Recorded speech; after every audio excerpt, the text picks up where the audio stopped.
cette séance, c'est la suite de la séance précédente. Dans la première séance, j'ai proposé une introduction générale au séminaire de cette année. J'ai rappelé que la question « Comment vivre ?» se pose aujourd'hui d'une manière inédite, puisque ce n'est plus seulement une question philosophique générale, c'est aussi une question qui se pose en regard de l'urgence écologique, et que donc la réponse à la question comment vivre, d'une part, la question c'est quels sont les fondamentaux de l'existence humaine qui doivent orienter notre manière de vivre, mais en même temps, à condition que ce soit compatible avec les contraintes écologiques. Donc j'ai situé les questions d'anthropologie générale par rapport à cette question de la transition écologique.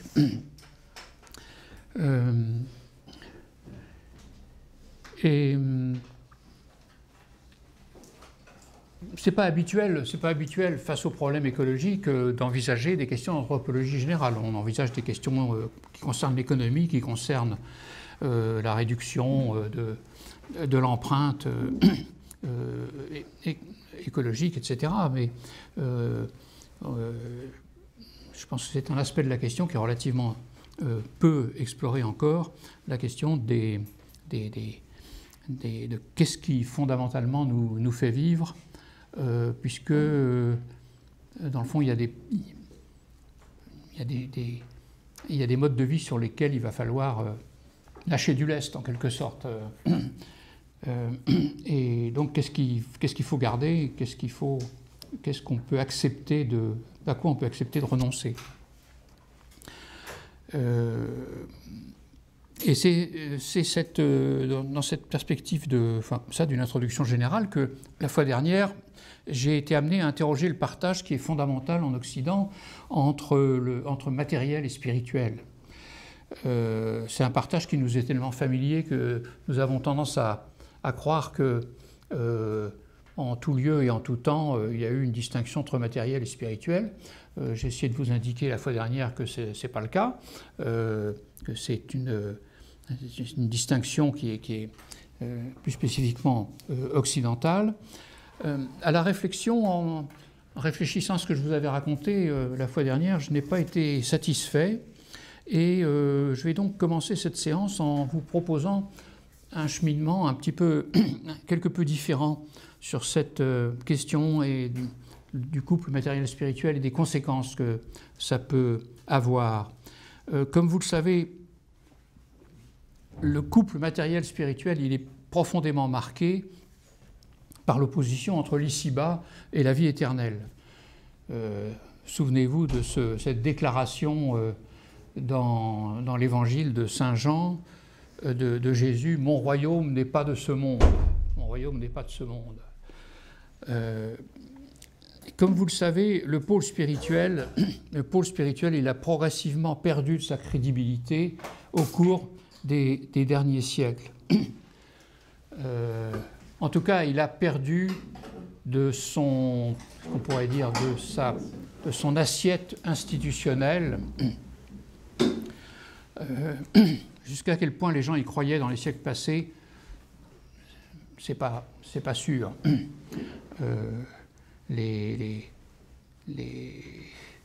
La vie paysanne en Europe a toujours été une terre de mission pour le clergé. C'était comme ça depuis toujours. Il y a un bouquin qui est paru, un texte qui a été écrit au VIe siècle par un moine qui s'appelait De correctione rusticorum. De correctione rusticorum. Comment civiliser les paysans? Comment civiliser les paysans? C'est-à-dire comment les christianiser, quoi. Oui. Bon, et c'est un refrain qui est revenu périodiquement, mais au XXe siècle y compris. Bon, néanmoins, les institutions, l'Église était très solidement assise.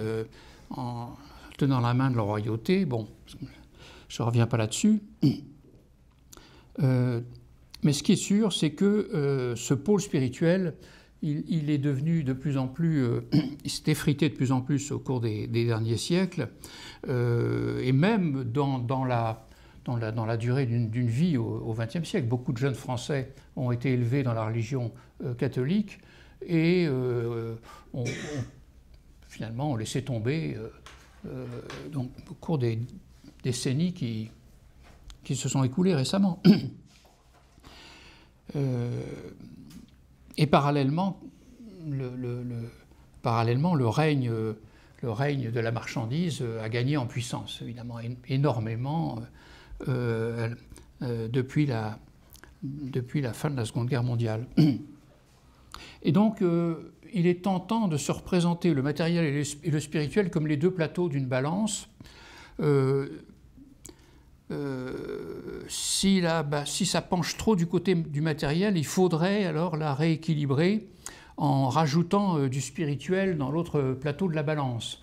Je pense qu'il y a cette image dans les, disons, implicite dans l'esprit de beaucoup de personnes, que ça penche trop du côté matériel et qu'il faudrait donc redonner un supplément d'âme. Bon. Ça, c'est un... Je vous évoque ça parce que c'est justement pas la démarche que je voudrais suivre.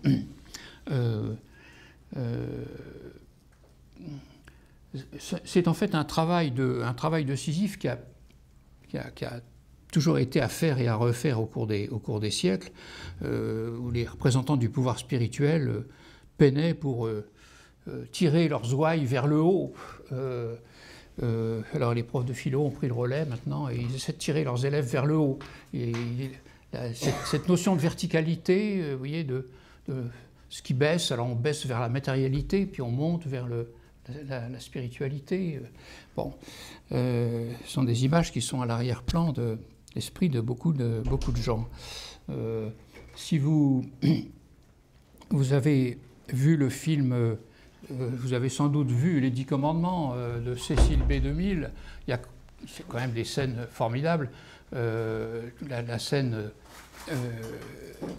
où Moïse redescend du Sinaï, alors là aussi le haut et le bas, alors le haut, voilà, la proximité avec Yahvé, Yahvé remet les tables de la loi à Moïse, Moïse redescend chargé des tables de la loi qui sont gravées sur pierre, c'est quand même costaud du rapporter, et il voit que les Hébreux en bas sont en train de faire la java, c'est la rigolade, c'est la débauche, le veau d'or, tout ça. Bon, donc il se met très en colère, comme vous savez. Bon, enfin, vous voyez cette image de la lutte éternelle du spirituel contre la pesanteur humaine. Voilà, le film de Cécile B. 2000.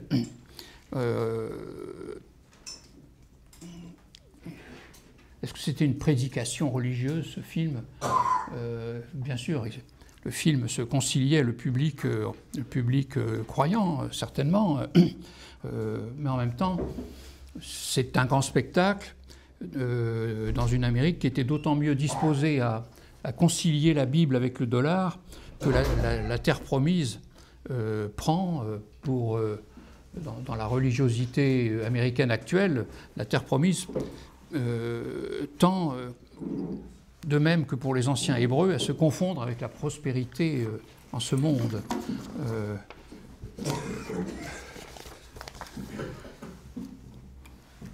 Bon, vous savez que les doctrines... vous avez pas mal de pasteurs, des télévangélistes par exemple, c'est pas tellement la vie dans l'autre monde, ils en rabattent là-dessus, et la question de la réussite en ce monde est quand même très présente, y compris pour le pasteur en question qui, par le moyen de l'émission qu'il anime, peut vendre les textes qu'il a écrits, etc., et donc gagner de l'argent. Bien. Mais bon, la doctrine chrétienne, dans le fond du fond, elle place le salut dans l'autre monde au-dessus de tout autre bien. bon, ce qui est placé la barre trop haut pour l'immense majorité des fidèles. Et c'est ce qui fait que ce pôle spirituel n'a jamais pu acquérir une consistance et une crédibilité comparables à la consistance et à la crédibilité de l'expérience humaine en ce monde. Mais ce que le christianisme a réussi à implanter, en revanche, c'est la vision d'un sujet humain nettement distinct du monde sur lequel il exerce ses capacités de connaissance et d'action, au point que cette vision, elle perdure dans notre modernité sécularisée. De cette façon, la vie sociale est apparue fondée sur l'économie, autrement dit sur un rapport au monde utilitaire. Les sciences économiques se donnent comme la description d'une réalité qui existerait naturellement et indépendamment d'elle. Bon, en fait, les sciences économiques, elles contribuent à créer et instituer les normes de l'économie. Mais en même temps, elles prétendent être une science, donc décrire un monde qui existerait indépendamment de la science qui l'a décrit. Bon, enfin, c'est un double. En fait, les sciences économiques jouent un double rôle. Et du coup, comme l'économie se donne massivement comme une description de la réalité, que ce soit d'ailleurs chez les économistes vraiment capitalistes ou chez Marx, parce que chez Marx aussi, l'économie, c'est considéré comme la description de la vie réelle en ce monde, la description appropriée. Donc, qu'est devenu le spirituel? C'est là où je veux en venir. Qu'est devenu le spirituel? Ce domaine dans lequel le dualisme voyait quand même aussi une réalité. Le spirituel, il vaut désormais comme prescription et non plus comme description. Bon, ça c'est, je pense, un point important. La philosophie de Kant témoigne bien de ce pivotement. Kant prend acte de l'impossibilité d'accéder à la connaissance du monde suprasensible. C'est-à-dire, il dit, bon, la métaphysique ne peut pas être une science. Donc, d'une certaine façon, le monde suprasensible, le spirituel, on ne peut pas en avoir une connaissance. Bon, ce qui va à l'encontre du rôle que la théologie s'assignait depuis des siècles, d'être la science. Et en contrepartie, Kant nous dit mais il y a quand même un autre point d'ancrage. Un autre point d'ancrage, ben c'est la loi morale dont la source, selon Kant, est suprasensible. Bon, ça, c'est, tous les profs de philo disent ça. Hein, je ne fais que rappeler quelque chose qui est basique dans l'enseignement qui est généralement donné. Et le protestantisme progressiste allait dans ce sens. Kant n'est pas le seul à aller dans le sens que je viens d'indiquer. Et donc, de cette façon, le magistère spirituel a renoncé à dire ce qui est et se limite à dire ce qui doit être. C'est très sensible dans l'évolution de la vie intellectuelle aujourd'hui. On voit très bien que quand vous avez quelqu'un qui intervient dans les médias au titre d'être un philosophe, généralement, ce qu'il raconte est assez proche d'un prêche. Ce sont des valeurs, des éléments normatifs qu'il rappelle. Il ne se présente pas comme étant sur le même registre que les scientifiques.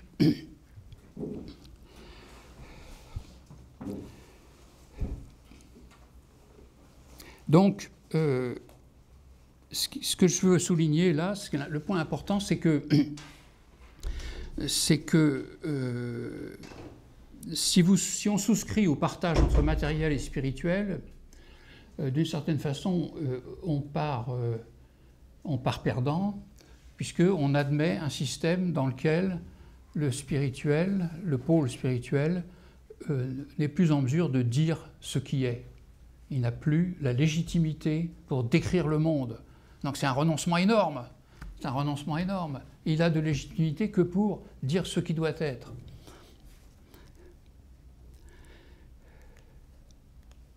Et donc, et si on rentre dans ce rôle, ce rôle moderne du magistère spirituel qui est de dire ce qui doit être, eh bien ça revient à admettre involontairement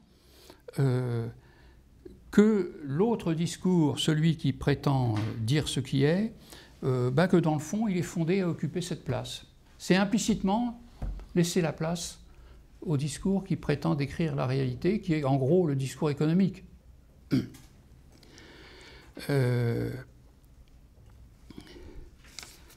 Et donc, du coup, face à des tenants du discours réaliste, ceux-là, les tenants du discours réaliste, ils ont beau jeu de dire, voilà, la réalité c'est ça. La réalité c'est ça, voilà comment fonctionne le monde, et donc il faut bien en tenir compte, et ce que vous dites c'est bien joli, mais voilà.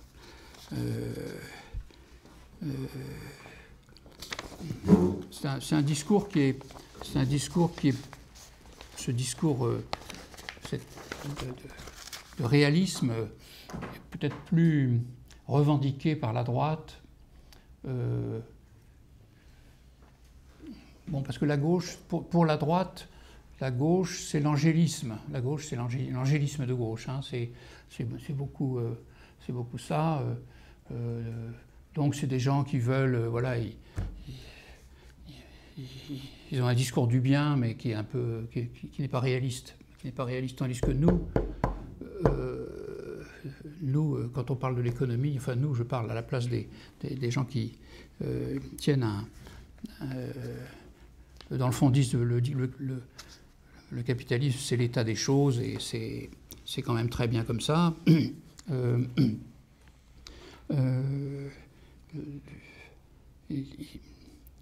Voilà, ils ont d'une certaine façon ils ont une prétention au vrai, et ils le soutiennent bien.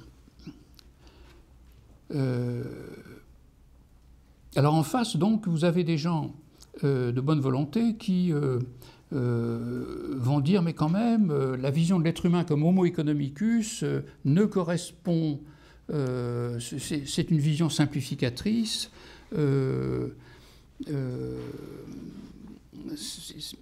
c'est une vision simplificatrice, et donc il propose en contrepartie une vision de l'homme, du coup plutôt l'homme bon, on renoue avec le progressisme des Lumières, et on met en avant l'homme altruiste. Hein. Ça se fait beaucoup aujourd'hui. Vous avez en gros l'intellectuel de gauche contester que l'homo economicus soit une description réaliste, en quoi il a raison, parce que c'est effectivement une description extrêmement simplificatrice de l'être humain, mais en contrepartie,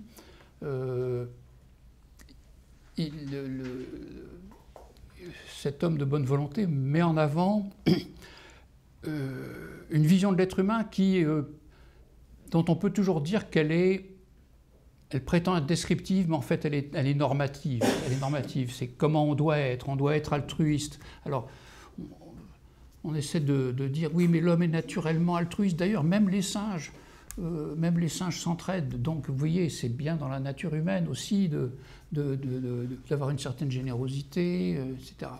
Bon,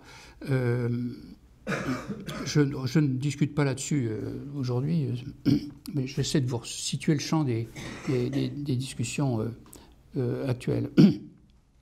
Dans ces conditions, une investigation approfondie sur ce que nous sommes et sur ce qui nous fait vivre me paraît indispensable, parce que, si vous voulez, si deux visions superficielles de l'être humain s'affrontent, je ne vois pas très bien à quoi ça peut avancer, quoi.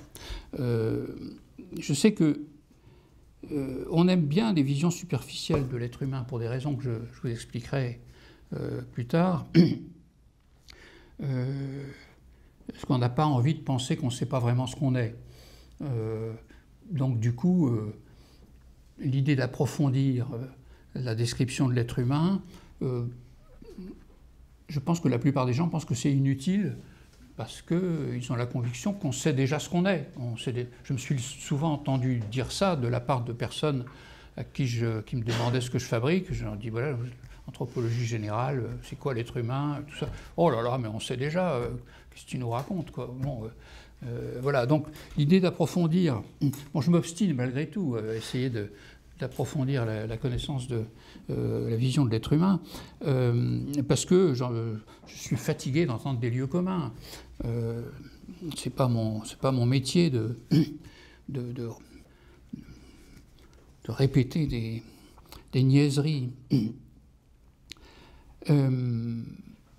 Donc, je vous avais dit la fois dernière que les nouvelles connaissances qu'on a sur l'être humain, elles ont un intérêt par rapport à l'écologie, d'autant plus qu'elles proposent elles-mêmes une vision beaucoup plus écologique de l'être humain que celle qu'on avait, c'est-à-dire un être vivant qui, parce qu'il est vivant,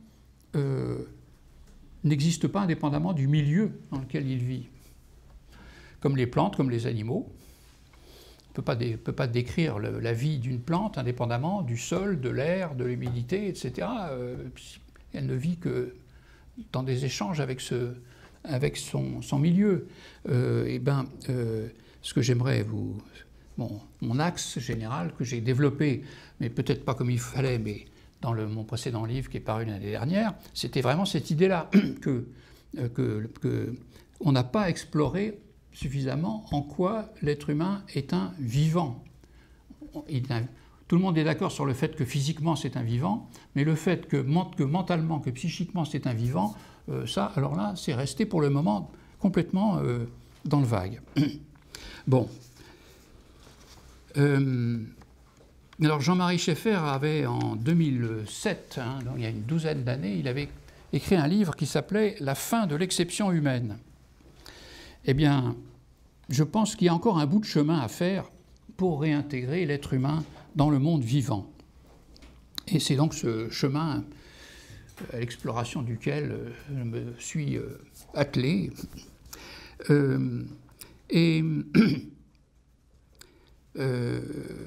J'ai pensé, là, entre la première séance et la seconde, là, je me suis dit que ça serait pas mal quand même de donner aux personnes qui ont la gentillesse de venir, leur donner une espèce de résumé des résultats auxquels je suis parvenu, pour que vous ayez un petit peu une image du menu, si vous voulez. Alors, la fois dernière, j'avais déjà commencé à aborder ce que j'appelle le point aveugle des Lumières. C'est déjà un premier point où il y a quelque chose qui est à revoir. C'est cette idée que l'esprit, que la vie psychique, dans le fond, c'est une vie cognitive. Vous avez ça déjà chez Platon, l'esprit, la partie supérieure de l'âme, qui nous caractérise en propre, celle qui nous distingue des animaux, c'est le nous, qu'on appelle en grec le nous, et le nous, il se manifeste par l'activité de pensée connaissante. Et ça, c'est quelque chose qui a été décliné dans le monde occidental depuis Platon jusqu'à nos jours. C'est quand même intéressant de voir. Alors, si c'est un parti pris et que ce n'est pas une description si juste que ça vaut quand même le coup de la revoir parce que c'est tellement fondamental qu'en 2500 ans, ça s'est perpétué.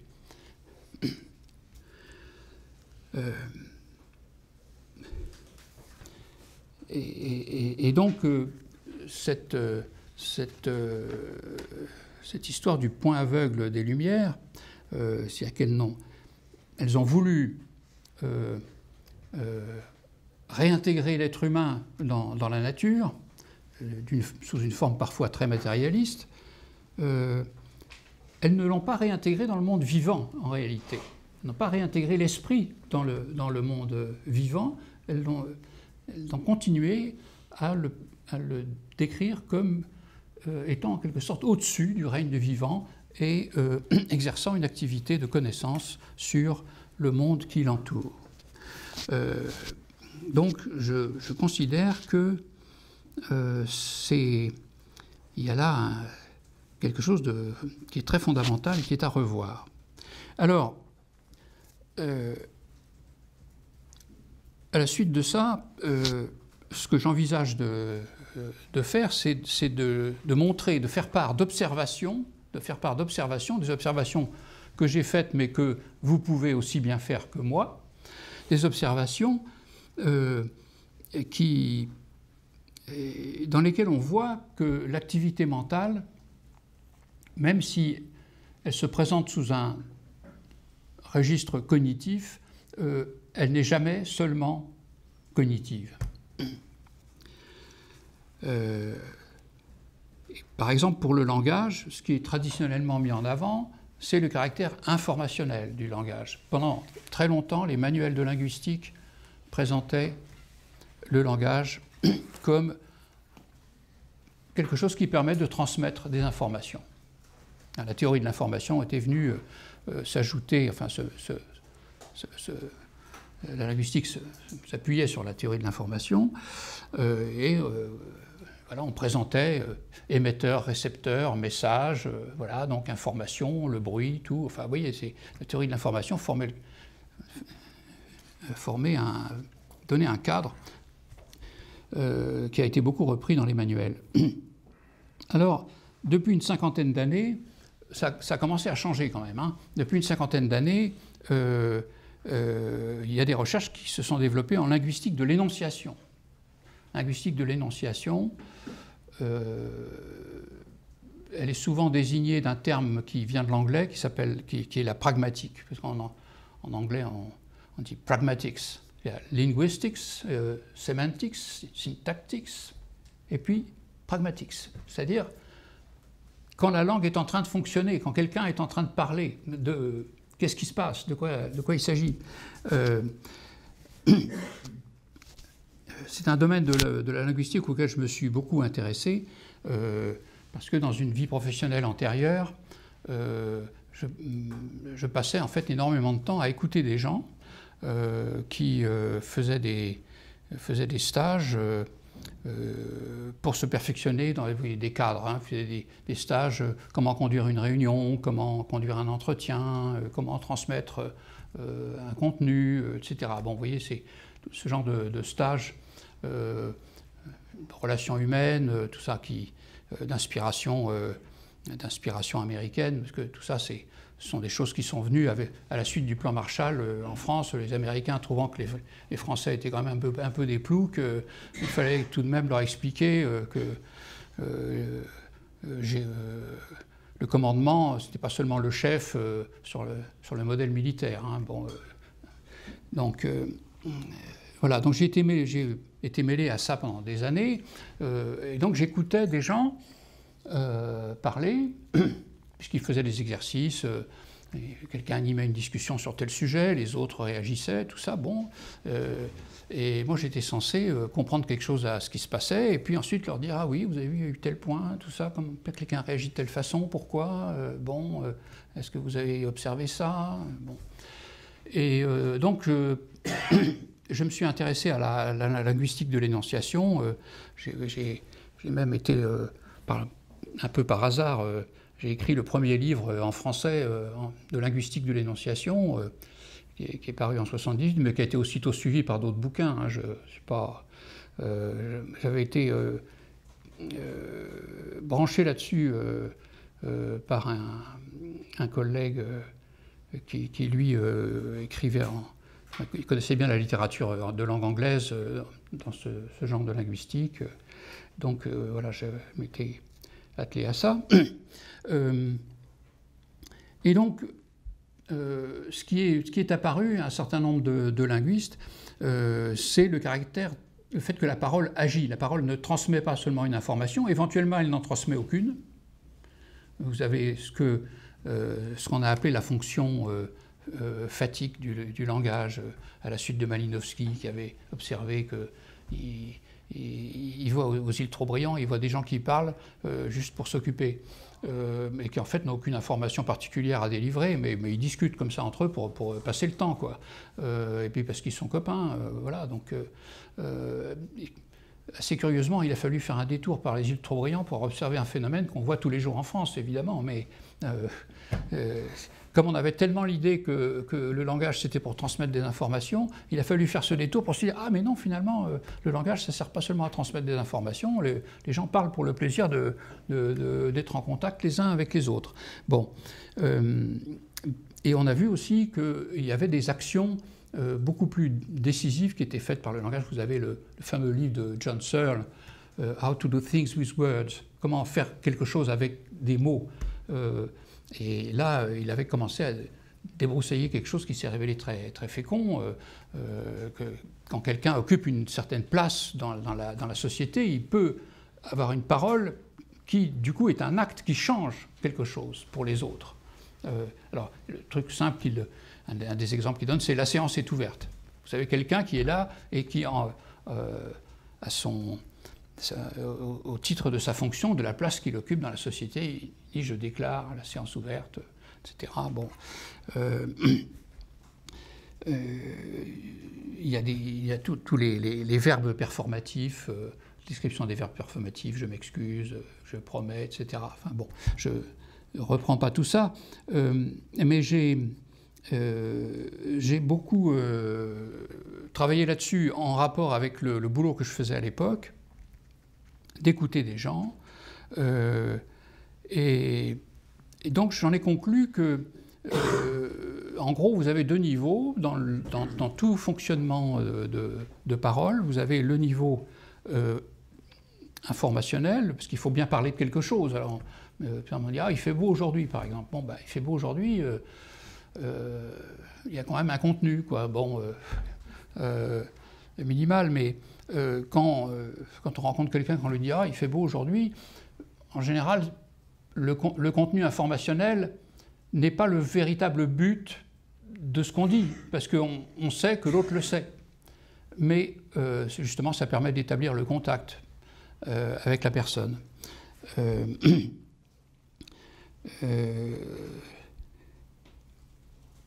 Et donc, vous avez de manière implicite, alors le plus souvent implicite, vous avez un acte relationnel, un acte social qui est effectué en parlant.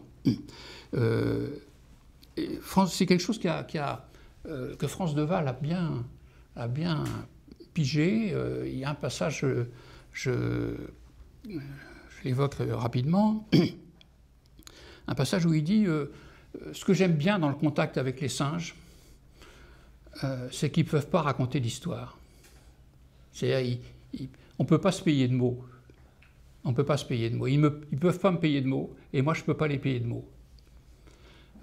Parce que la communication, elle est tout de suite au niveau de qu'est-ce qui se passe entre nous, dans quelle position tu es par rapport à moi, est-ce qu'on est plus ou moins copains, etc. Vous voyez alors, France Deval dit que les humains, ce qui est pénible, c'est qu'ils peuvent donner un contenu à leurs paroles qui n'a aucun rapport avec l'acte qu'ils sont en train d'effectuer.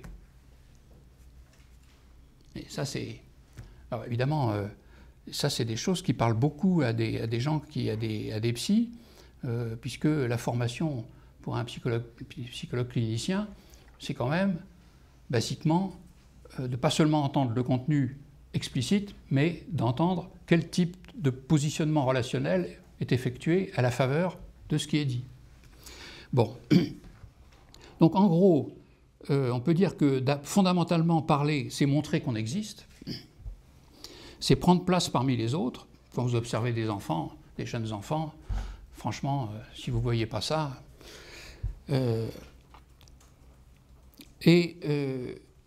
c'est dire quelque chose de pertinent, c'est témoigner de ses capacités et de sa propre valeur. Et donc, dire quelque chose de pertinent, ce n'est pas seulement un acte cognitif, c'est en même temps un acte par lequel on se fait valoir. Parce que si quelqu'un nous réplique « oh non, ce que tu dis, c'est complètement con », on se sent blessé. Vous voyez, on n'a pas simplement l'impression qu'on s'est trompé. On se sent blessé. Et donc, il y a toujours ces deux niveaux. le niveau explicite et le niveau implicite.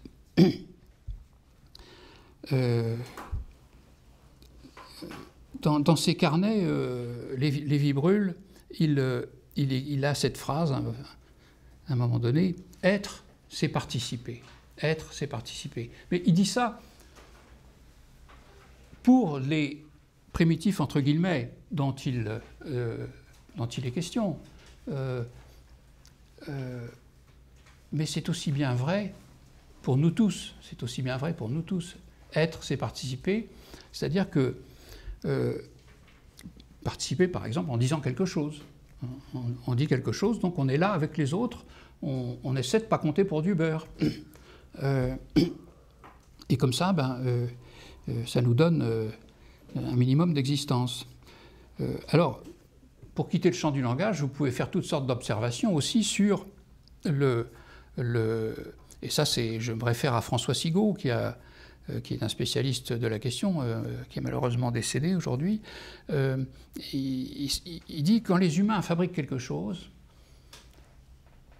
ils fabriquent un outil. Il y a l'utilité de l'outil, mais il y a aussi réussir à faire. Réussir à faire. Il souligne ce truc qui est, alors c'est vraiment très, c'est très simple, mais on n'y pense pas toujours. Quand on voit les pierres qui étaient taillées à l'époque paléolithique, on se rend compte assez vite qu'il y a beaucoup plus de travail fourni que ce qui est nécessaire pour la fonctionnalité de l'outil. Pour la fonctionnalité, le gars qui a fait ça, si c'est un gars, parce que c'est peut-être une dame, hein, je ne sais pas, mais le gars qui a taillé la pierre, il n'avait pas besoin de tailler, de donner cette forme d'amande que, vous savez, ce qu'on appelait le coup de poing, cette forme d'amande, ça pourrait être beaucoup plus brut et finalement ça marcherait aussi bien. Mais le goût de faire quelque chose qui ait une forme et qui puisse témoigner auprès des autres que, voilà, j'ai quand même fait ça. Oui. Ça, il y a d'autres, je ne suis pas le seul à m'être rendu compte de ça, François Sigaud donc aussi, mais d'autres préhistoriens ont également la même conclusion. Et donc là aussi on a ces deux niveaux, c'est-à-dire le niveau fonctionnel, l'outil qui sert à quelque chose, et implicitement qui témoigne que le gars qui a fait ça, il a quand même réussi à faire un truc, quoi. C'est pas rien. Alors vous pouvez continuer à faire ce genre d'observation dans d'autres domaines, par exemple, exercer un pouvoir. Exercer un pouvoir. Bon, vous êtes... vous avez une position dans l'organigramme, dans une boîte, et donc vous avez un certain pouvoir. Bon. Alors ce pouvoir, il est exercé et justifié au nom d'une logique fonctionnelle. Voilà, il faut qu'il y ait quelqu'un qui s'occupe, par exemple, de la valorisation commerciale du produit. Bon, alors, donc il a à ce titre des choses à dire et donc un certain pouvoir. Mais dans la pratique, à cet exercice fonctionnel du pouvoir, il ne peut pas fonctionner simplement comme ça. Les êtres humains ne sont pas des robots, et donc le pouvoir va être à la fois une charge qui va stresser la personne, elle va être aussi une source de jouissance pour la personne, parce qu'il peut avoir barre sur d'autres. Si fondamentalement, pour exister psychiquement, il faut exister dans l'esprit des autres, évidemment, avoir un pouvoir, c'est un des moyens. Si vous avez un pouvoir, les autres sont obligés de tenir compte de vous. C'est déjà ce qui se passe chez les chimpanzés. Le chimpanzé qui est un patron dans son groupe, les autres le regardent. C'est-à-dire que quand on croise son chemin, on fait attention, parce qu'il faut...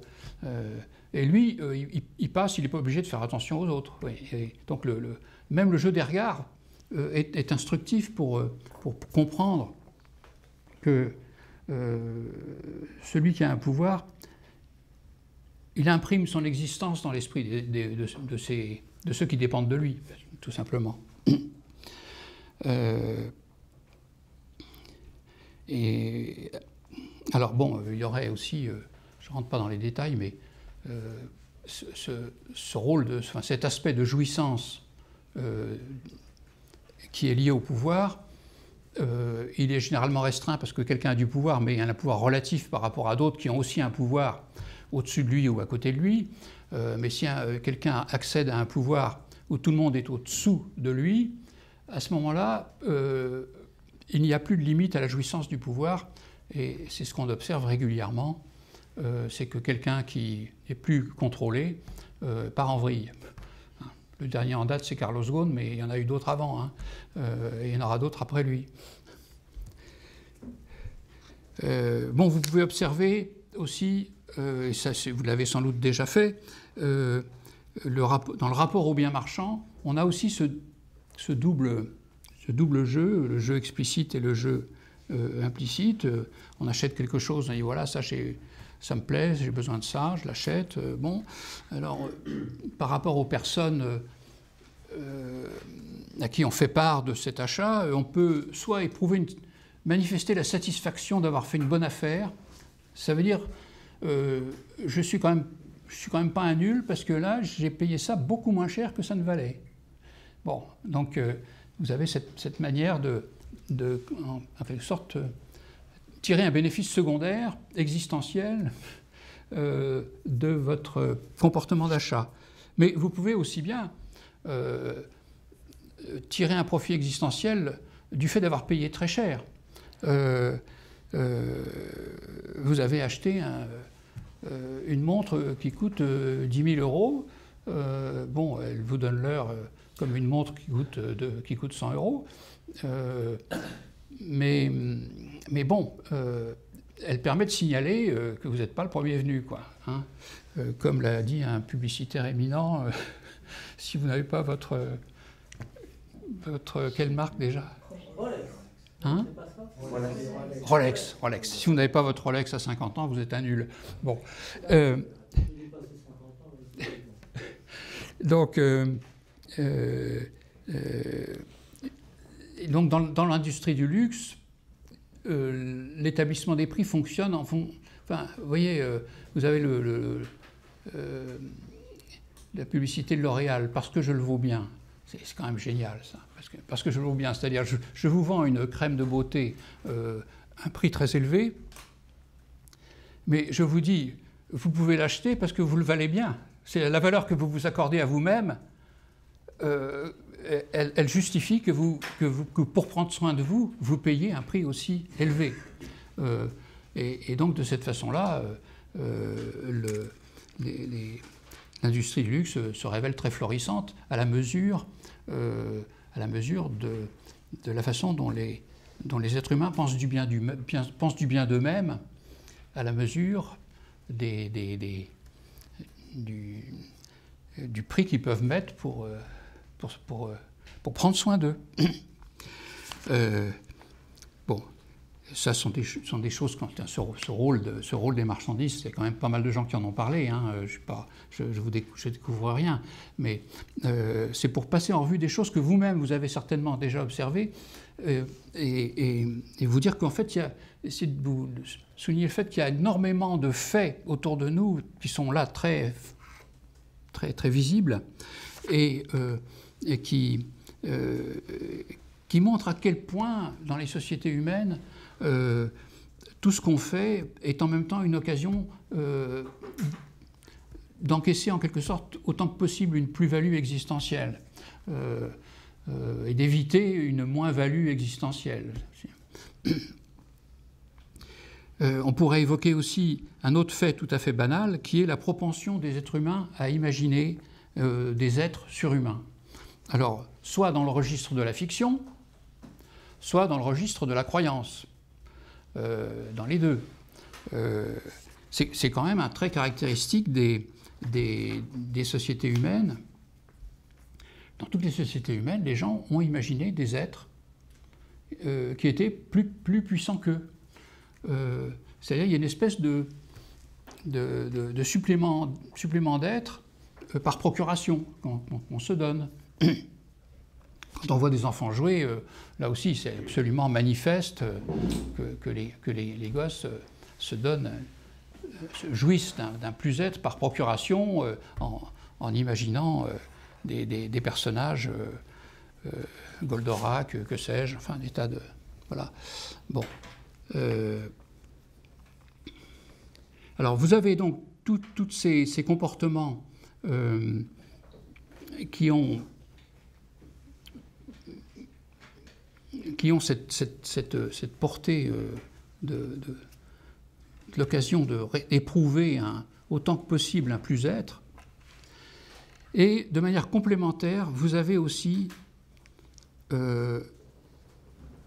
tout ce qui permet de préserver ce qu'on pourrait appeler l'homéostasie psychique. Bon, l'homéostasie physique, vous savez ce que c'est. Par exemple, l'homéothermie, notre organisme se régule de telle manière qu'il reste à 37 degrés, plus ou moins, en dépit des variations de température extérieures. Bon. La même chose se produit au plan psychique, c'est-à-dire notre psychisme, pour qu'il fonctionne correctement, pour que, dans le fond, il nous donne une assiette d'existence satisfaisante, il faut qu'il se préserve des écarts auxquels il peut être soumis dans la vie extérieure. C'est quelque chose à quoi Winnicott a été très sensible. Et Winnicott, il dit les êtres humains, ils n'arrivent jamais vraiment à s'adapter à leur milieu. C'est pas vrai. Physiquement, oui, d'accord, vous avez les Inuits qui arrivent à vivre dans les régions polaires, c'est quand même extraordinaire comme adaptation, ok. Mais il dit psychiquement, les êtres humains ils essaient toujours d'échapper à ce qui les heurte dans le monde dans lequel ils sont, et en particulier les autres qui les emmerdent, etc. Enfin, et donc, recréer une espèce de bulle, c'est ce à quoi nous employons énormément. Winnicott, il évoque ce qu'il appelle l'espace transitionnel. C'est une sorte de bulle où l'enfant est dans un rapport de jeu, par exemple, avec quelqu'un d'autre, et tant qu'il est dans ce rapport de jeu, il échappe à des contraintes de réalité qui seraient plus pénibles. C'est vrai que quand les parents disent « Ah bon, arrête de jouer maintenant, il faut aller à l'école », oui, le gosse dit « Ah oui, ça m'ennuie quand même ». Il y a quand même l'épreuve de réalité, ça a un coût. Et donc là, on peut faire plein d'observations sur la façon dont les humains mobilisent des moyens pour se protéger. Et c'est ce qui fait que dans toute organisation, les moyens qui sont mobilisés au service d'une certaine finalité deviennent eux-mêmes implicitement une fin. C'est-à-dire, ça j'ai beaucoup observé ça dans la boîte où je travaillais, les gens sont là au titre d'une fonction, et la fonction, le fait d'avoir une certaine compétence pour exercer sa fonction, devient une forme de protection. C'est-à-dire, je suis comptable, et vous voyez que je maîtrise les choses, et donc la comptabilité devient une sorte d'habitacle dans lequel je sais me gérer moi-même et gérer les autres. Et si quelqu'un... il peut y avoir des perturbations extérieures, et de fait, dans une entreprise, puisque vous avez... Le propre d'une entreprise, c'est qu'il y a des gens qui ont des métiers différents, mais qui sont censés travailler ensemble. Vous avez des gens qui vont... Les autres services sont souvent perçus comme perturbateurs. Et donc vous avez plein de conversations dans le restaurant d'entreprise, un sujet de conversation habituel, c'est oui, mais alors nous on fait ça, etc. Mais le service, nous on est dans le service technique, mais dans le service commercial, alors ils ne comprennent pas du tout ce qu'on fait, ils nous emmerdent, etc. Mais ça, j'ai entendu ça combien de fois, puisque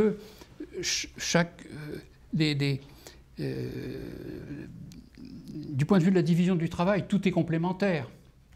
En principe, les activités des uns et des autres sont complémentaires, mais elles ne sont pas forcément vécues comme étant complémentaires par les intéressés, puisque dans la mesure où l'activité qu'ils exercent devient leur bulle existentielle, les autres qui ont une autre manière, une autre bulle, qui fonctionne sur une autre base, ne peuvent être que perturbateurs par rapport à la bulle dans laquelle ils sont. Et alors évidemment aussi en termes de milieux sociaux, classe sociale, c'est pareil. Vous savez, alors les classes sociales, plus on appartient à une classe sociale favorisée, plus on a des moyens pour construire une bulle qui permet d'échapper aux emmerdements qui pourraient émaner d'autres bulles. Hein, évidemment, ceux qui sont tout en bas, eux, il faut qu'ils encaissent les coups. Hein, ils ne peuvent pas... Bon, vraiment... mais voilà, alors ça, cette question de la construction de niches, je ne sens pas le terme que les biologistes emploient, puisque vous avez des animaux qui... comme les castors, par exemple, hein, bon, en un sens, ils s'adaptent à leur milieu, mais en même temps aussi, ils adaptent le milieu à leur mode de vie, à ce qui est nécessaire pour eux. Et donc, ce qu'on appelle ça, les biologistes appellent ça construction de niche. Ben, les humains aussi, ils procèdent de la même façon. Bon, donc, là, je vous donne une petite idée, c'est juste ébauché tout ça, mais...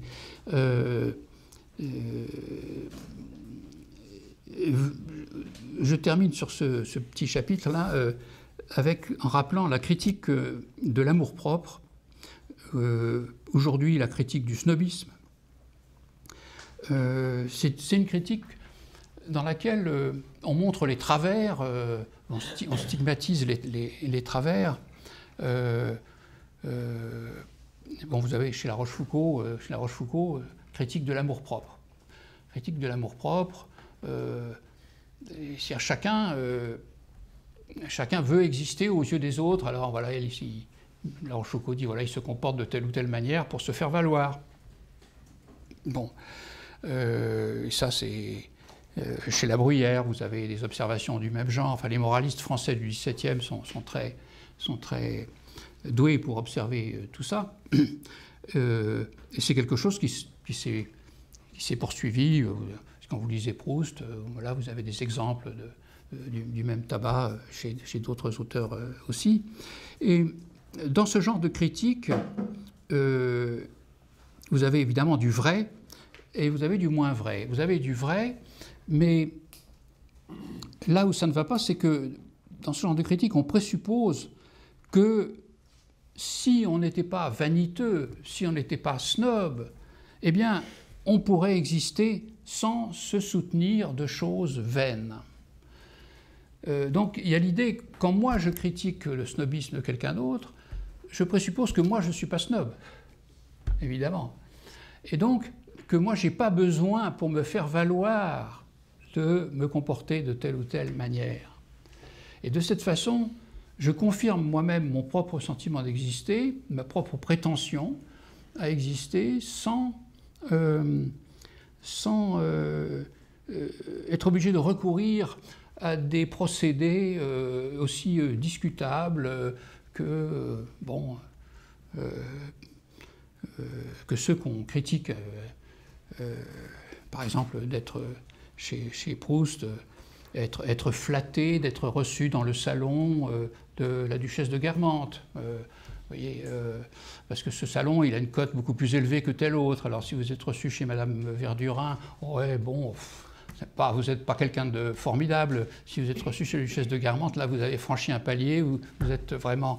Bon, voilà... dans le monde académique de langue anglaise, vous avez les gens de rang A et de rang... Enfin, vous avez des différents rangs, comme dans l'Ancien Régime. Vous avez des gens qui vont être payés très cher vont voler en classe affaires, etc. Puis d'autres, vous avez les tâcherons de l'université, etc. Donc vous avez une hiérarchie. Et évidemment, oui, enfin, oui, pas seulement j'ai voulu atténuer ma critique en faisant comme si nous n'étions pas dans le même cas, mais bon. C'est un symptôme.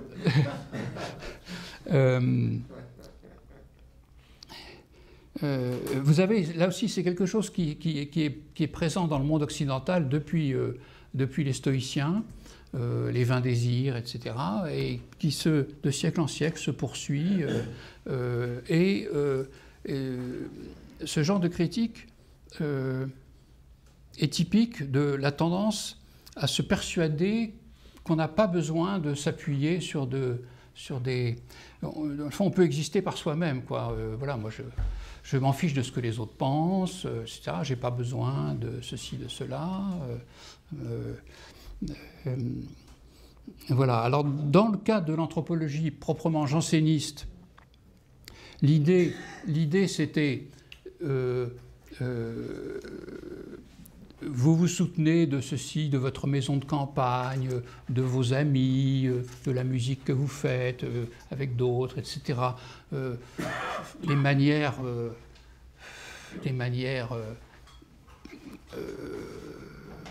pas presque méprisables de soutenir son être. Hein, oui, quand vous lisez Pierre Nicole, les observations sont extrêmement justes. Pierre Nicole est un type que je trouve formidable. Hein, il est très... mais en même temps, l'idée sous-jacente, c'est si vous ne pouvez pas vous soutenir de vous-même, en fait, remettez-vous-en à Dieu, et puis ça doit vous suffire. Ça doit vous suffire. C'est-à-dire, la vérité doit vous suffire. Vous soutenir de la vérité. Vous trouvez la même chose chez Bourdieu au XXe siècle. Se soutenir de la vérité, et c'est pour ça qu'il a fait profession de jansénisme. Il a écrit un de ses derniers livres, s'appelle Méditation pascalienne. Il dit Pascal, c'est de lui que je me réclame. Bon, on ne peut pas être plus clair. De fait, il y a chez Bourdieu cette idée de... voilà, les gens... il y a ce terme dit... chez Bourdieu, le terme illusio, l'illusio. Les gens jouent le jeu de la vie sociale. Ils sont pris dans le jeu de la vie sociale. Parce que d'une certaine façon, ils ne savent pas à quoi ils jouent, ils ne savent pas dans quoi ils sont pris, ils n'ont pas compris le fond. Et évidemment, moi, Pierre Bourdieu, j'ai la vérité sur leur comportement. Et donc moi, Pierre Bourdieu, je prétends me soutenir de la vérité, c'est-à-dire de la connaissance vraie de la vie sociale. Bon, moi, je ne suis pas d'accord. J'ai écrit ça une fois dans un bouquin. Il y a des bourdieusiens qui me sont tombés sur le poil. C'est pas surprenant. Mais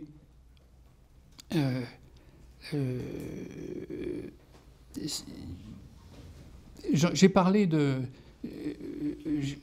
cette croyance là dans un livre qui s'appelle, que j'ai appelé Be Yourself, de manière ironique.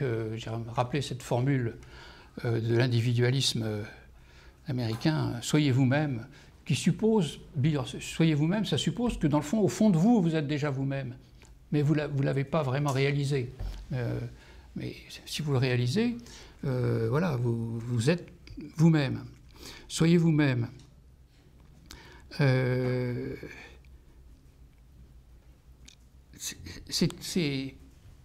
C'est étonnant, quoi, comment toutes ces croyances de siècle en siècle se reproduisent. On croit qu'on a tout changé, mais on a tout changé pour que tout recommence de la même façon, quoi. Alors, il y a un article, j'étais tombé il y a quelques années sur un article écrit par un groupe de biologistes, et l'article, il l'avait intitulé « We have never been individuals ». Nous n'avons jamais été des individus. L'article n'était pas une critique de la célèbre formule de Margaret Thatcher, puisque c'était un article de biologie. C'est un article de biologie qui pointait l'importance dans tous les phénomènes de la vie des phénomènes symbiotiques. C'est-à-dire que rien n'est vivant sans symbiose.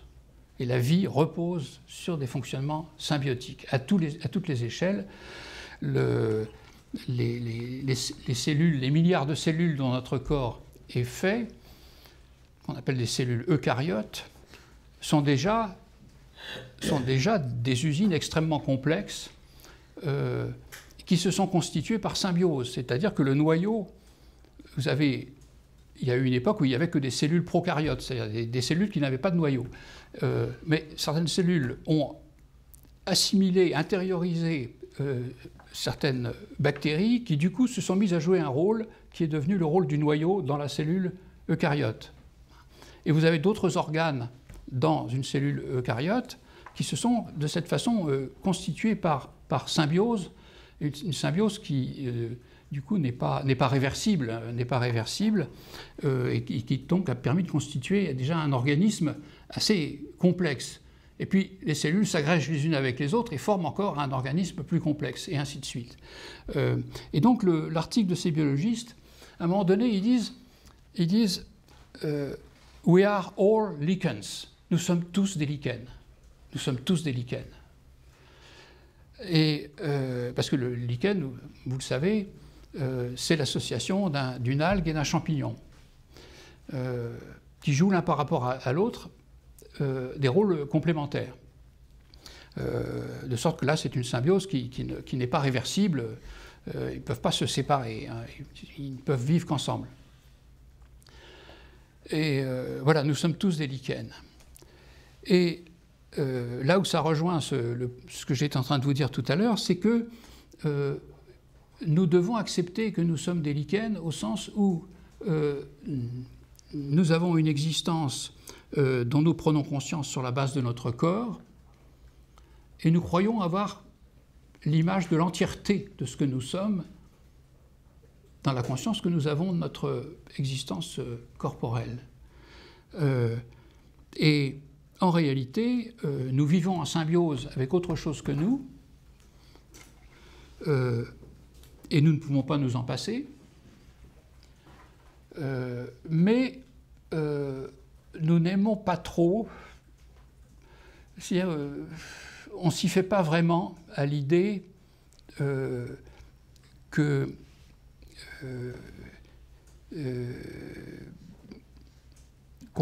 ne peut pas exister indépendamment de choses qui ne dépendent pas de nous.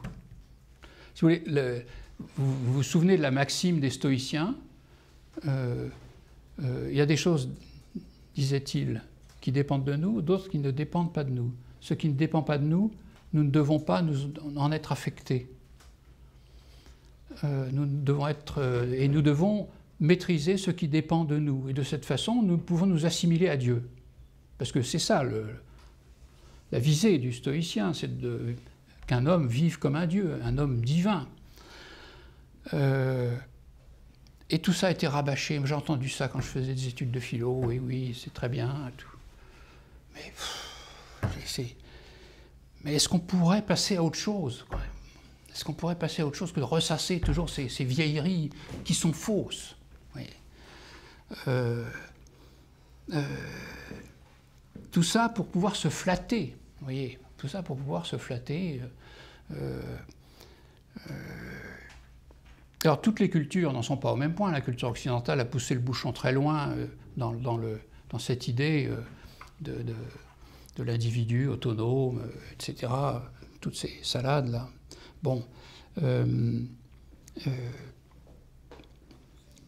Mais alors l'étape suivante dans les résultats de mon travail, ce serait de vous rappeler d'abord comment le culturalisme, le mouvement américain, enfin disons au départ c'est l'anthropologie sociale américaine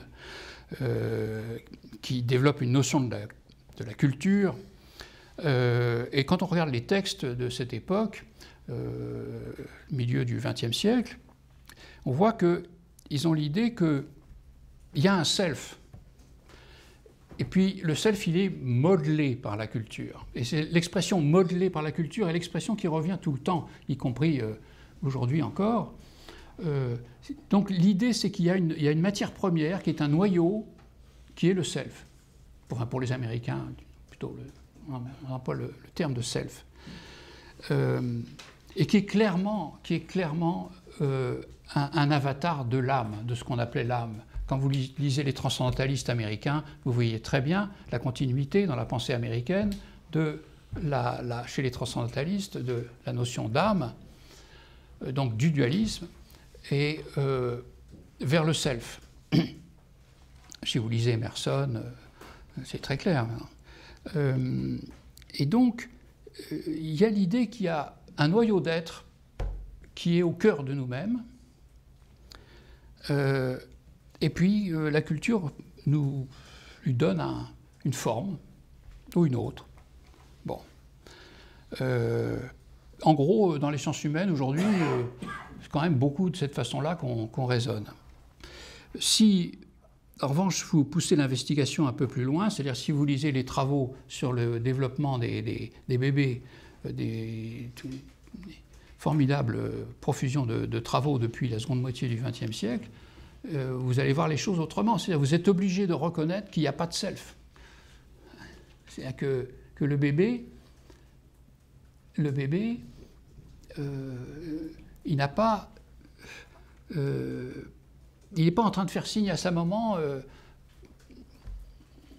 en ayant déjà un self, et puis il suffirait qu'elle le reconnaisse, et puis voilà, le self s'épanouit comme ça. Vous voyez l'image du bouton de fleur, et puis la fleur qui s'épanouit si les conditions sont favorables.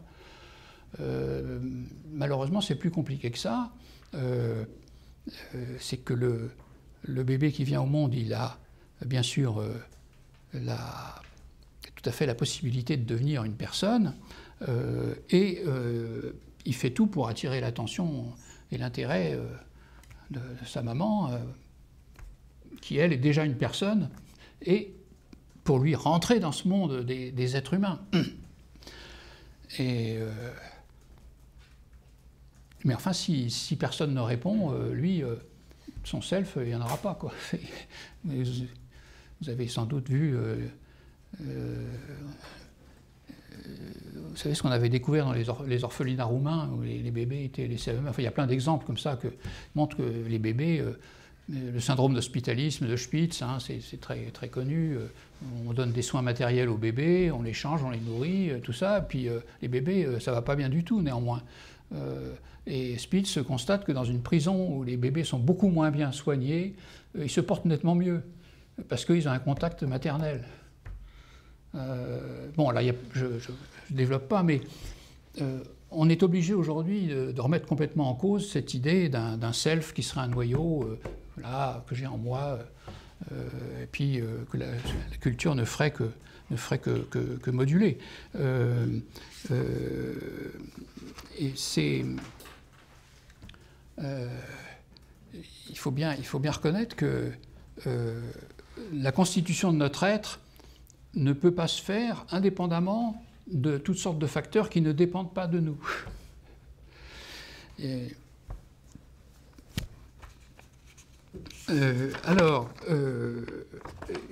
Donc cette notion des êtres symbiotiques, elle est très importante à comprendre. C'est pas seulement en biologie qu'elle joue de plus en plus un rôle fondamental pour les recherches en biologie, mais également dans les sciences humaines. Il faut approfondir le fait que l'environnement d'un être et cet être lui-même ne peuvent pas être séparés. Enfin, on ne peut pas... cette idée qui est justement celle... l'idée du sujet connaissant qui est tout à fait distincte de l'objet de connaissance, cette idée, on ne peut pas en faire la base d'une anthropologie, parce qu'elle présuppose que je peux exister indépendamment de mon objet de connaissance, si je suis un savant. Mais en tant qu'être humain, vous n'existez pas indépendamment du milieu dans lequel vous vivez. vous pouvez vous l'imaginer, vous pouvez avoir envie de le croire, mais ça n'est pas la réalité. Bon, on pourrait évoquer, si j'ai l'occasion d'en parler plus longuement, j'évoquerai la question du ce qu'on appelle aux États-Unis le solitary confinement. C'est-à-dire que dans les prisons américaines, vous avez des gens qui sont à l'isolement. Ça n'est pas le texte de la condamnation qui indique qu'ils doivent être à l'isolement. C'est au... Le mitard en France, c'est aussi ça. Le mitard en France, bien entendu.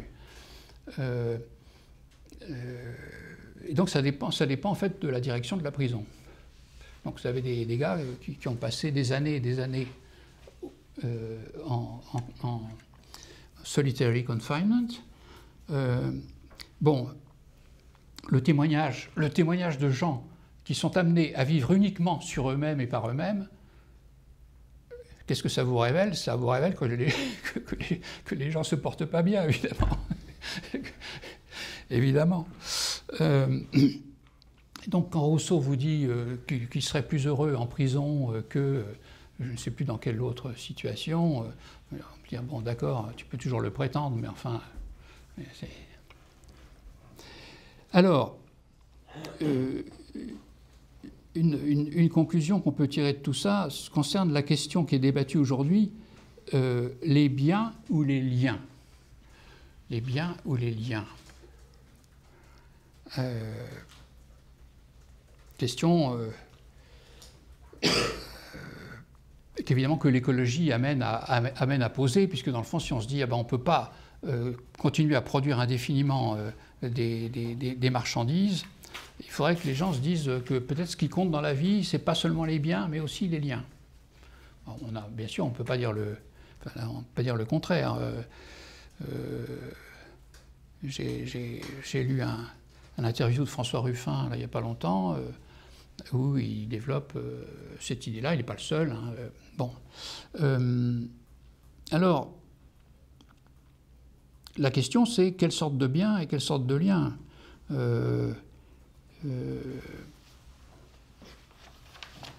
Parce que c'est pas, on ne peut pas dire non, les biens, je laisse tomber, maintenant je ne m'intéresse qu'aux liens. Ben oui, parce que les liens se font. Alors là aussi, c'est un résultat frappant de l'étude du développement des bébés, et pas seulement d'ailleurs, parce que aussi des travaux sur le développement, la différence entre le développement des singes et le développement des bébés, apprend beaucoup de choses là-dessus. C'est que les humains ne peuvent pas avoir de lien en dehors d'un troisième élément qui leur apporte un support à leur lien, justement. Et bon, ça s'appelle l'attention conjointe, j'en ai parlé les années précédentes. L'attention conjointe, c'est-à-dire le bébé, même un bébé qui n'a même pas 1 an, il va entrer en relation avec un adulte à la faveur d'un jeu où on fait quelque chose ensemble, on manipule un objet ensemble, et on ne se contente pas de se regarder dans les yeux. Bon. Et c'est comme ça toute la vie chez les humains, et les humains n'arrêtent pas pour communiquer, ils sont obligés de... à la télé, au cinéma, qu'est-ce que tu as vu, etc. Qu'est-ce que tu fais, on ne peut pas communiquer simplement, on ne peut pas être copain simplement comme ça en étant juste à côté de l'autre personne. Les singes, ils y arrivent assez bien parce que être copain, ça veut dire on s'épouille mutuellement. Bon, alors les humains ne se contentent pas de ça, manifestement. Donc il faut qu'ils puissent parler de tas de trucs, faire des choses ensemble, etc. Donc les biens, la question c'est quelle sorte de biens. Donc j'avais écrit il y a quelques années un bouquin pour une réflexion sur la notion de bien commun, où j'avais montré que la notion de bien commun au singulier implique les biens communs au pluriel, ce qu'on appelle les biens communs, les biens collectifs. Et donc, vous avez des biens marchands, des biens non marchands. Si on critique les biens marchands, ça ne veut pas dire qu'on va se passer de toutes sortes de biens. On va pivoter sur des biens communs. Si des gosses sont en train de jouer au foot, le seul bien marchand qui rentre en jeu, c'est le ballon, qui ne coûte pas tellement cher, et le reste, c'est un bien commun, c'est-à-dire on partage le même jeu. Et ainsi de suite, toutes sortes d'activités où vous avez une sorte de symbiose entre un bien marchand, un bien commun ou plusieurs biens communs, et puis plusieurs personnes. Bon. La vie sociale des humains, ça marche beaucoup comme ça. Donc la question que posera l'écologie, c'est est-ce qu'on peut réduire le volume et la diversité des biens marchands tout en conservant la même qualité de biens communs et de possibilités de relations humaines dont les gens pourront se soutenir.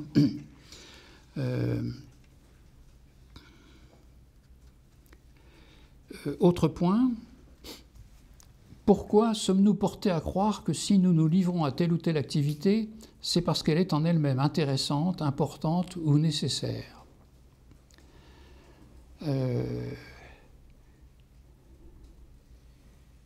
Si nous pensons que nous nous livrons à telle ou telle activité seulement parce qu'elle nous occupe, parce qu'elle nous distrait, parce qu'elle nourrit notre sentiment de vivre ou d'exister,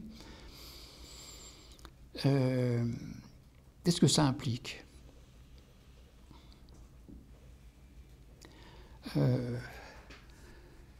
Si nous devons fonder la place que nous occupons parmi les autres, ou que nous prétendons occuper parmi d'autres, il faut bien que l'activité qui justifie cette place soit réelle, ou en tout cas nous paraisse réelle et consistante à nos yeux et à ceux des autres. Dans les rapports de travail, c'est ce qui se passe, parce que dans les rapports professionnels, la profession ne dépend pas de vous, elle existe indépendamment de vous, l'entreprise existe indépendamment de vous, donc on vous y donne une place qui en même temps vous permet d'avoir une place par rapport à d'autres personnes. Bon. Donc, pour continuer à jouir de cette place parmi vos collègues, vous devez considérer que l'activité que vous avez a une réalité elle-même aussi. Et en général, c'est ce qui se passe.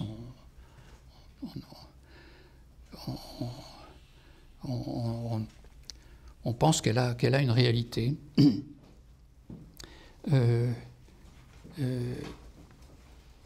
Parce que si on ne le pense pas, si on pense que ce qu'on fait n'a aucune réalité, du coup, ça veut dire que la place qu'on occupe par rapport aux autres n'a pas de réalité non plus. Et donc c'est très ennuyeux du point de vue existentiel. Du point de vue du salaire que vous touchez, si vous continuez à faire le boulot, même en n'y croyant pas, c'est pas grave.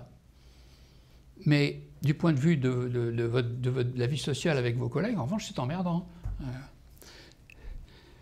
En plus, si nous avions conscience de faire telle ou telle chose, de nous comporter de telle ou telle manière, dans le seul but de nous donner de l'existence, nous risquerions fort de nous voir du même coup comme quelqu'un qui manque d'être.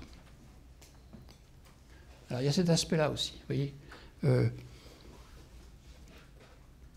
C'est-à-dire, si vous vous dites « Ah, heureusement que j'ai ce boulot parce que sans ça, je n'existerais pas. » Oui, attends, je suis un misérable, là.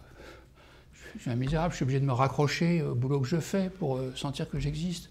Voilà, c'est pas très glorieux, quoi. Donc, à ce moment-là, je vais essayer de me dire « Oui, non, mais je pourrais très bien vivre sans faire ça, mais bon, voilà, il faut bien que je gagne ma vie. » Voilà.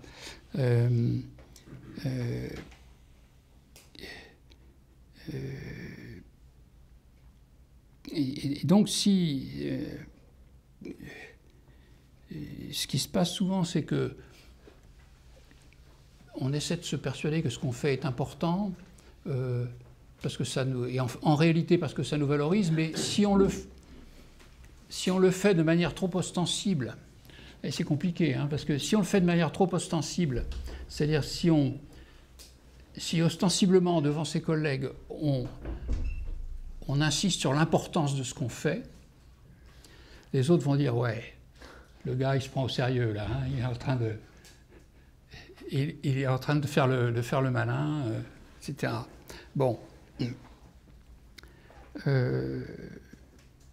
Donc nous devons à la fois croire et faire croire que nous nous livrons à telle ou telle activité parce qu'elle est importante, de telle façon qu'elle nous donne de l'importance. En même temps, nous ne devons pas en profiter pour dans le fond, le faire aux dépens des autres. Vous voyez, si nous sous-entendons que dans le fond, ce qu'on fait est très important, mais ce que les autres font, c'est pas terrible, évidemment, ça risque de détériorer le climat relationnel. Donc, vous voyez, il y a un équilibre à tenir. Et la vie professionnelle réelle donne quantité d'illustrations tous les jours de cette difficile navigation, vous voyez, dans laquelle chacun fait comme il peut. Bon. Voilà. Alors, au total, c'est difficile, effectivement, là-dessus, Bourdieu, il n'a pas tort, c'est difficile de pas entretenir une vision relativement naïve de soi-même, c'est-à-dire continuer à croire qu'on a quand même une existence propre, qu'on n'est pas dans une situation si misérable qu'on doive se raccrocher au boulot qu'on fait, par exemple, à l'activité qu'on a. Mais en même temps, il faut penser que cette activité est importante en elle-même,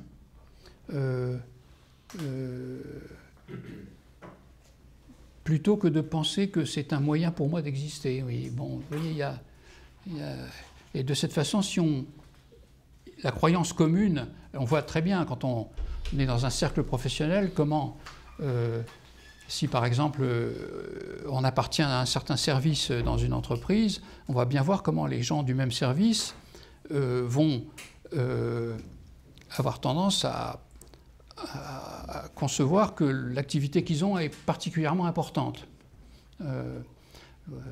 Oui, qu'est-ce que les autres services pourraient faire si nous, on n'était pas là, hein? Oui, heureusement qu'on est là pour rattraper les conneries qu'ils font. Hein.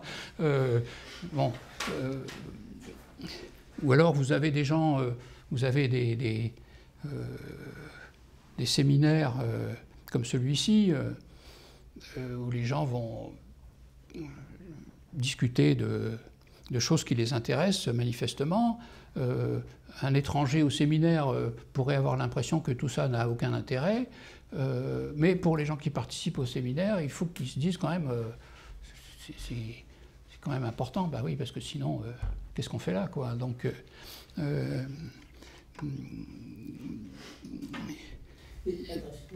tu penses qu'il vaut mieux être totalement lucide avec soi-même ou pas du tout, ou vaut mieux pas?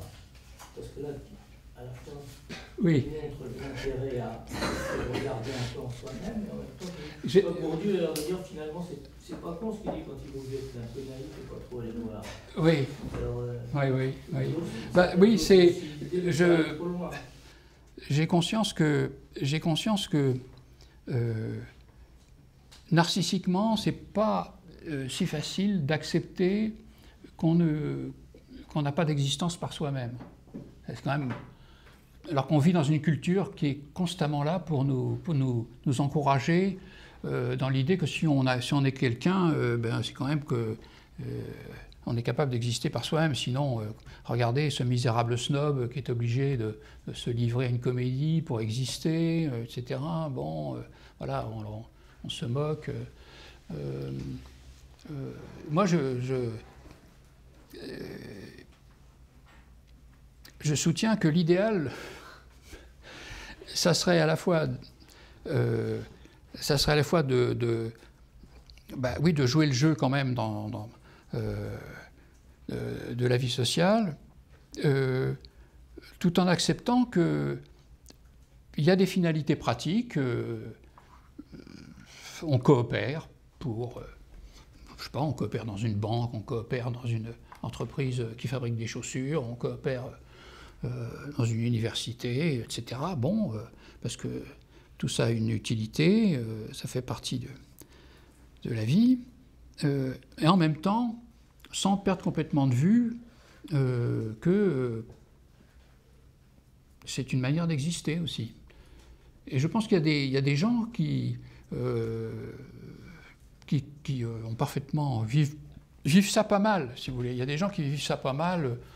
Je pense que quand je vivais au Maroc, les rapports avec les commerçants, c'est assez marrant, quoi, parce que à la fois ils cherchent à vous entuber, évidemment, parce qu'ils voient le français, ils disent bon, celui-là il a du pognon, donc il faut essayer de lui en tirer, c'est normal. Et puis en même temps, si vous n'êtes pas heurté par ça, parce que souvent le français, il dit bon, ils essaient de m'entuber, donc du coup le français fait grise mine, vous voyez, et il devient un peu acariâtre en face de gens qui se comportent de manière avec c'est vrai, une certaine âpreté, mais bon. Mais si on passe ce cap-là, on voit que les gens, ils ont conscience que oui, il y a gagné de l'argent, oui, c'est bien sûr, on veut en gagner, oui, bon, mais en même temps, on peut passer un moment ensemble, enfin, voilà. Et on voit des gens qui naviguent assez bien dans ce genre de choses, où il y a une certaine, je sais pas, une certaine urbanité, enfin une certaine degré de civilité qui est...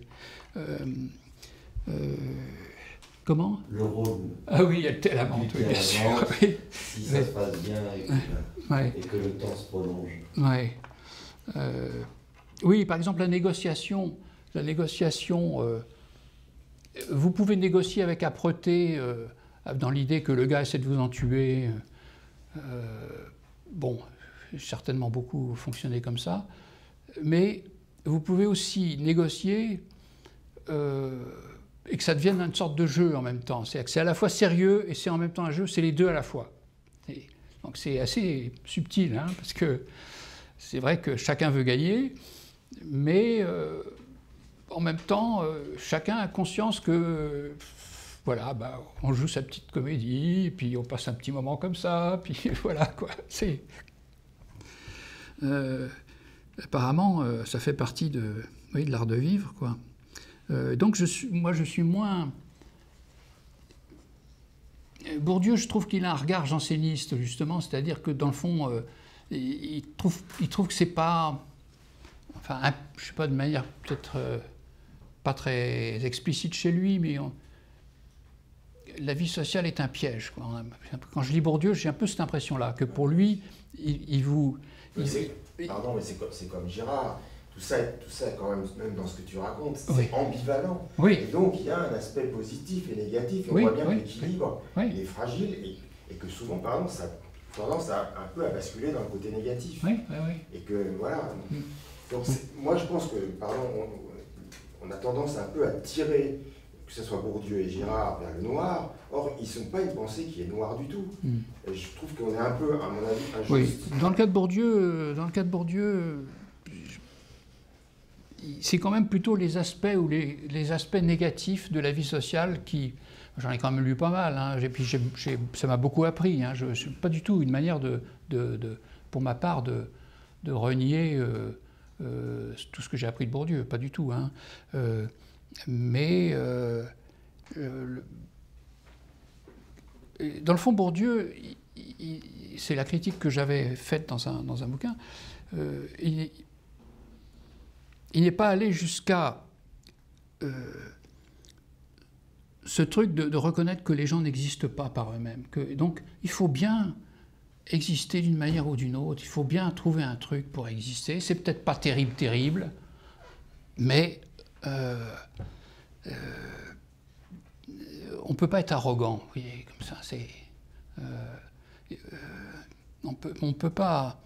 dire il y a des gens qui vivent dans l'erreur, puis moi je vous dévoile la vérité.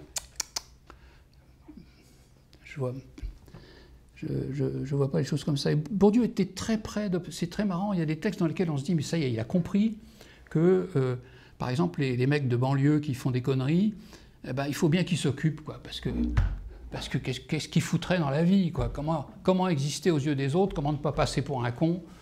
Ah oui, alors, il y a des moments où on se dit, bah, la Bourdieu, il a pigé ça. Et en fait, non, il ne va pas jusqu'à dire, bon, bah... Parce que pour aller jusqu'à dire que les gens existent comme ils peuvent, il faudrait que lui-même reconnaisse qu'il existe comme il peut.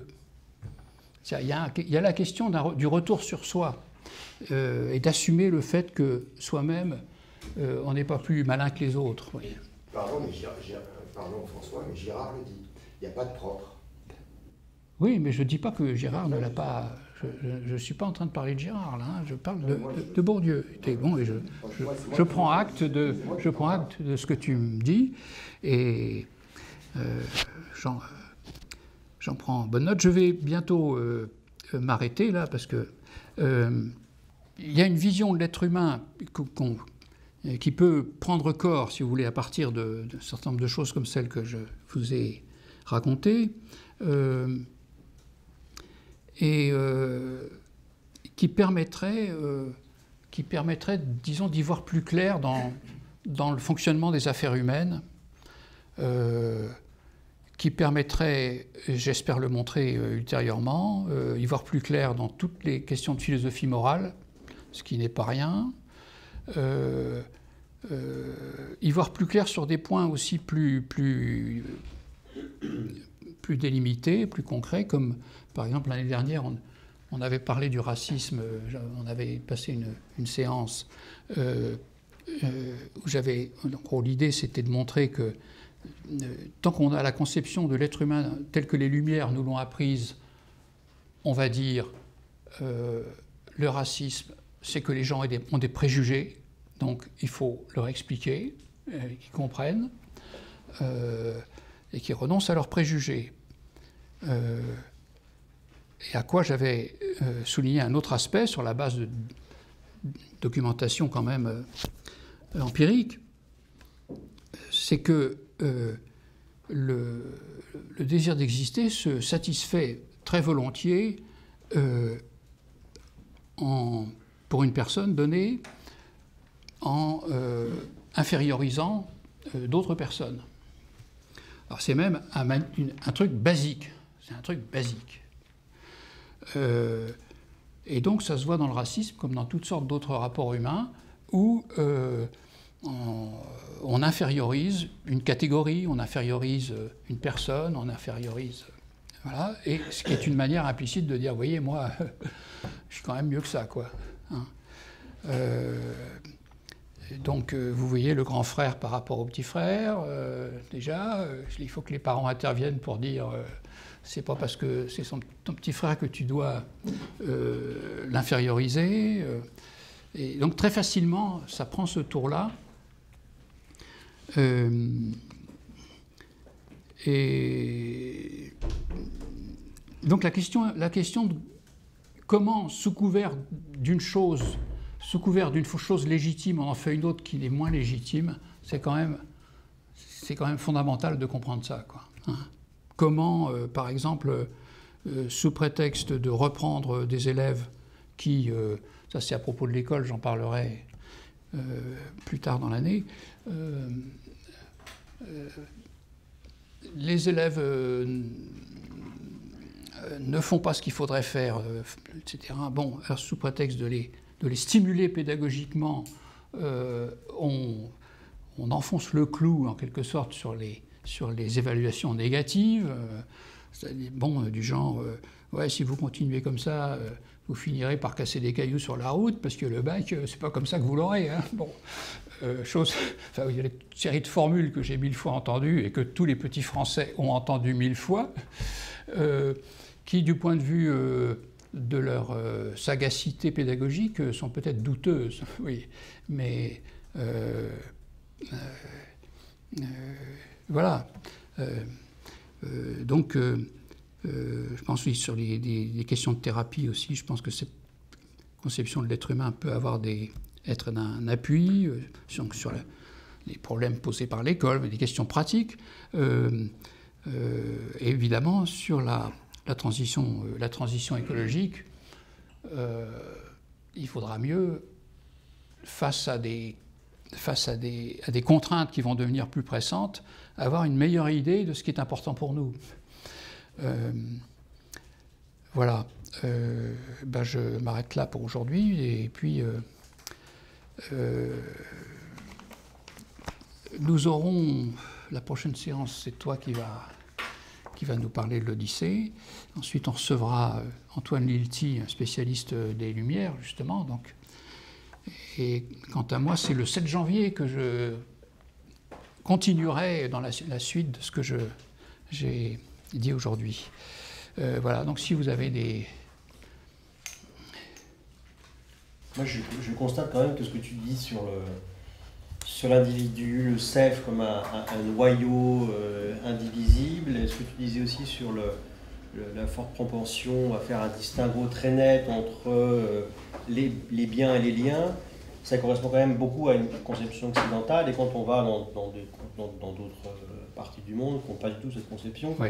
Là je disais des trucs de l'anthropologie de la Mélanésie, et des auteurs comme Marilyn Stratton, qui est une anthropologue britannique, et qui forge beaucoup de concepts. Il y en a un qui est intéressant, c'est qu'elle parle de la personne individuelle en Mélanésie. C'est-à-dire que ce n'est pas la personne individuelle, indivisible, mais la personne née en ayant une partie d'elle-même chez quelqu'un d'autre ou quelque chose d'autre, et elle a aussi en elle des parties qui viennent d'autres personnes ou d'autres vivants en elle, ce qui fait que le rituel, en fait, par exemple, quand on travaille ça beaucoup dans la question de parenté, c'est-à-dire que quand une femme doit partir et quitter pour rejoindre un mari, c'est-à-dire faire un travail de reproduction et tout ça, elle doit couper évidemment la partie d'elle qui est chez son frère, par exemple. Donc le rituel est un rituel de séparation et de possibilité de céder finalement la partie d'elle qui est chez son frère. Donc c'est le côté personne individuelle, et qu'on trouve beaucoup dans l'idée aussi pas du tout d'une opposition entre bien et lien, puisque finalement la relation, ce qui est privilégié comme bien dans cette société mélanésienne, c'est quand on va le plus loin possible et qu'on arrive à rentrer en relation avec des gens qu'on ne connaît absolument pas, et ces gens-là vont nous donner des coquillages, et ces coquillages c'est les mêmes que ceux qu'on pourrait avoir dans une tribu à côté, en fait. Ils ont infiniment plus de valeur parce que c'est des gens qu'on ne connaît pas, qui sont les plus éloignés de nous, qui nous les ont donnés, en fait. Tu vois, c'est vraiment cette possibilité de faire d'établir une relation avec ce qui est le plus étranger à nous, qui en fait fait la valeur du bien. Le bien n'est pas du tout opposé au bien, et tu vois ça aussi dans la manière dont ils font leur jardin, leur horticulture, où finalement les anthropologues ont remarqué, Itianu, Helmut Schneider, elles ont vu que finalement, c'est bizarre parce qu'ils font des jardins en Mélanésie, mais ce qui est cultivé dans les jardins, c'est pas ce qu'ils bouffent. Ils vont chercher les trucs dans la forêt, ils mangent ce qu'ils ont dans la forêt. Donc le jardin a tout à fait une autre fonction, qui est une fonction rituelle en fait. Et ce qu'ils plantent, en fait, ils ne plantent que des choses qui leur ont été données par quelqu'un en fait. Et leur jardin, en fait, est une manière de reconstituer un monde cosmologique de relations qu'ils ont eues avec des gens, ce qui fait que même les plantes, ils différencient les plantes non pas par leur qualité botanique, mais par leur qualité de renvoi à la personne qui leur a donné la plante. Donc l'horticulture est une activité rituelle en fait. En Malaisie, et pas du tout une activité qui taille. Donc c'est pour ça que le lien et bien sont absolument liés l'un à l'autre en fait. Oui, cette histoire de personnalité individuelle, c'est... Il y a parfois spontanément, des gens vous disent des choses ici qui peuvent aller dans le même sens. Par exemple, une personne, un parent, son fils ou sa fille va partir parce qu'elle a atteint l'âge de... Et la personne, j'ai entendu ça parfois, dire « Ah, c'est comme si on me coupait un bras. Mon fils ou ma fille va partir, c'est comme si je perdais un bras. » C'est-à-dire qu'il y a une partie de moi, un autre est une partie de moi. Donc implicitement, on reconnaît que pour exister, on a une assiette qui est faite de toute une série d'autres, des choses et des personnes, et que ça constitue un... donc il n'y a pas... je ne peux pas séparer comme ça, ça c'est moi, ça c'est pas moi. Non, toute la question du deuil, évidemment, aussi, pose à nouveau cette question d'une partie de soi qu'on perd. Et donc, dans l'expérience réelle que nous faisons de nous-mêmes, on n'est pas forcément différent des Mélanésiens, mais simplement dans le langage que nous avons élaboré pour nous définir, souvent, au lieu de nous rapprocher de nous-mêmes, nous nous éloignons de ce que nous sommes. Et donc, voilà, c'est l'intérêt, enfin, ce que j'essaie de faire, c'est de trouver le langage qui permet de nous rapprocher de ce que, effectivement, nous sommes.